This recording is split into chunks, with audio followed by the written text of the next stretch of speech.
ஆண்டவரும் அருமரட்சகருமாக இருக்கிற இயேசு கிறிஸ்துவின் ஆச்சரியமான நாமத்தில் தினமும் கர்த்தருடைய சத்தத்தை கேட்டுக்கொண்டிருக்கிற என்னுடைய பிள்ளைகளை வாழ்த்துகிறேன், ஆசீர்வதிக்கிறேன்.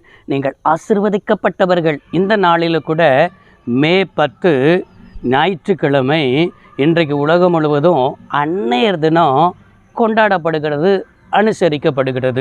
அப்படி என்றால் இன்றைக்கி இந்த அன்னையர் தினத்தில் கூட நம்மளோடு கூட கர்த்தர் தருகிற ஒரு வார்த்தை 10 கட்டளையிலேயே ஒரு கட்டளையை தான் கர்த்தர் நினைப்பூட்டி ஆண்டவர் என்ன செய்கிறார், பேசுகிறார். யாத்திராகமம் 20ஆம் அதிகாரம் 12வது வசனத்தில் இவ்வாறாக எழுதப்பட்டிருக்கிறது: உன் நாட்கள் நீடித்திருப்பதற்கு உன் தகப்பனையும் உன் தாயையும் கனம் பண்ணுவாயாக என்று எழுதப்பட்டிருக்கிறது. எனக்கு அருமையான என்னுடைய பிள்ளைகளே, இன்றைக்கு நம்முடைய ஆண்டவர் இந்த வார்த்தையை தான் நமக்கு தருகிறார். உன் நாட்கள் நீடித்திருப்பதற்கு. இன்றைக்கி இந்த பூமியில் நம்ம நீடித்த நாட்களாய் வாழணும் ஆசைப்படுகிறது தவறே கிடையாது. ஆனால் ஆசைப்படுவதற்கு ஆண்டவர் நம்ம வாழ்ந்திருப்பதற்கு என்ன தருகிறார் என்றால், உன் தகப்பனையும் தாயையும் கனம் பண்ணுவாயாக அப்படின்னு சொல்லி ஆண்டவர் தந்திருக்கிறார். இந்த வார்த்தையை தான் அப்போஸ்தலனாக இருக்கிற பவுலும் எபேசியருக்கு எழுதின நிருபம் 6ஆம் அதிகாரம் 2-3 வசனத்தில் இந்த வார்த்தையை கொஞ்சம் எடுத்து எழுதுகிற இவ்வாறாக எழுதியிருக்கிறார்: உனக்கு நன்மை உண்டாயிருப்பதற்கும் பூமியிலே உன் வாழ்நாட்கள் நீடித்திருப்பதற்கும் உன் தாயையும் உன் தகப்பனையும் கனம் பண்ணுவாயாக என்று எழுதியிருக்கிறார். இங்கே என்ன எழுதியிருக்கிறார்? உனக்கு நன்மை உண்டாயிருக்கவும். நம்முடைய வாழ்க்கையில் ஆசீர்வாதங்கள் நன்மைகள் உண்டாக வேண்டுமா?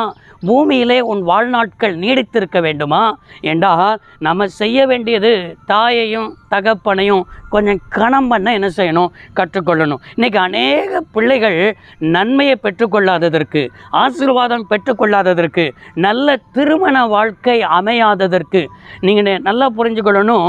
இருக்கும்போது நம்முடைய தாயையும் தகப்பனையும் கனம் பண்ண தெரியலைன்னா உங்கள் எதிர்கால வாழ்க்கையை அமைச்சு கொடுக்கறது கர்த்தர் தான்.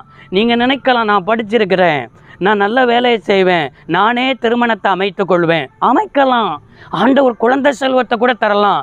ஆனால் உன் வாழ்க்கையில் நன்மை உண்டாகாது. அநேக குடும்பத்தில் சமாதானம் இல்லாததற்கு காரணம், சந்தோஷம் இல்லாததற்கு காரணம் என்ன காரணம் தெரியுமா? நம்ம பெற்றோரை கனம் பண்ணாதது தான் காரணம். என் பெற்றோருக்கு என்ன தெரியும், அவங்க தான் படிக்கலையே அப்படின்னு சொல்லி அவங்களை உதாசீனப்படுத்துகிறீங்க. நிறைய பெற்றோர்கள் வேதனைப்படுகிறார்கள் பிள்ளைகளை நினைத்து. என்னைக்காவது தன் தாய்க்கு ஒரு நேரம் ஆகாரத்தை நம்ம கொடுக்குறோமா? இந்த அன்னையர் தினத்தில் நம்ம அன்னையர்களை என்ன செய்யறோம், தாய்மார்களை கனம் பண்ணுவதுன்னா எப்படி கனம் பண்ணுவது? நம்ம செயல் அவர்கள் கனம் என்ன செய்யணும், அடையணும். அவளுக்கு நல்ல ஆகாரங்களை கொடுப்பது, நம்முடைய வீட்டில் வைத்து அவர்களை பராமரிப்பது, அவர்களுக்கு அன்றாட தேவைகள் என்ன செய்யணும் சந்திப்பது, அவளுக்கு சந்தோஷமான வார்த்தைகளை பேசுவது. நாங்கள் இருக்கிறோம், முதிர் வயதான பெற்றோர்கள் பிள்ளைகிட்ட என்ன எதிர்பார்க்குறாங்க?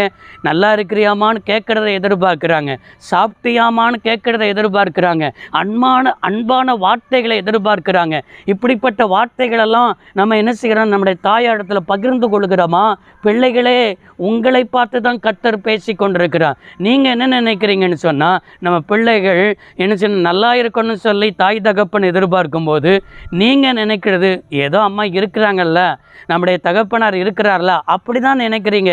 நிறைய பிள்ளைகள் செய்கிற தவறு என்ன செய்யுமா, நிறைய வயதான பெற்றோர்களை கொண்டு போய் முதியோர் இல்லத்தில் போய் சேர்க்கிறது. முதியோர் இல்லத்தில் எல்லா பணத்தையும் கொடுத்துட்டு அவங்க சந்தோஷமாக இருக்கிறாங்கன்னு சந்தோஷப்படுறீங்க. இல்லை, அது சந்தோஷம் கிடையாது. பெற்றோர்களுக்கு செய்ய வேண்டிய பணம் கொடுக்கறது சந்தோஷம் கிடையாது. பெற்றோரிடத்தில் அன்பாய் பேசுகிறது. நம்முடைய பிள்ளைகள் அவர்களோடு கூட என்ன செய்யணும், மகிழ்ந்து இருக்கிறது.